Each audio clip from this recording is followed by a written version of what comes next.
3002. נכון, ורציתי להגיד לך שהייתי בסופר. כן. עכשיו יש מעדנים, אתה לא קונה מעדן אחד. כן. יש שם מארז של מעדנים חדשים, נראים טעימים וחבילות ענק. נכון. לקנות? תראי, אחת הבעיות שלי עם הדבר הזה, וזה אולי טיפ חשוב באמת לכם, זה שיש נטייה כזאת, שאנחנו באים לסופר ומציעים לנו איזה דבר חדש, נכון? איזשהו... וזה ארוז יפה ומפתה. ארוז יפה, וגם אפשר לקנות מזה 8. אני אומר קודם כל, חברים, כל מה שישב אצלכם בבית כמלאי, זה כסף שהשכבתם.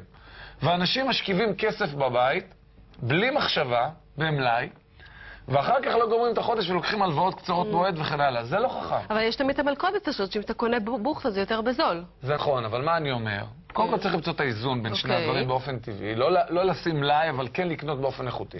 אבל בטח ובטח שמדובר במוצר חדש, אני תמיד אומר, יש עכשיו איזה קוטג' חדש, הרגע יצא לשוק, לא לקנות 8 כאלה, אלא לקנות אחד, לטעום אותו, לראות שבכלל אני רוצה אותו לפני שאני משכיב מלאי על משהו שאחרי זה אני אומר, זה לא נתפס טוב בבית, כמה פעמים אני רואה את זה.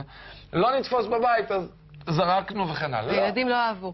חשוב שתקנו אחד, ואחר כך לבדוק. וחוץ מזה חשוב שתדעו שבימים אלו ממש אנחנו בונים עבורכם את מאגר הטיפים הגדול ביותר שאי פעם היה בישראל, שמאגר הטיפים הזה יעזור לכם לקנות יותר עם הכסף שלכם. כנסו עכשיו לאתר משפחה חורגת, תרשמו את הטיפ שלכם, ואולי תזכו בקניות חינם למשך שנה. מתנת שופרסל די, המפעילה בודקי מחירים ברחבי הארץ. שופרסל די, הכסף שלך קונה יותר, בדוק.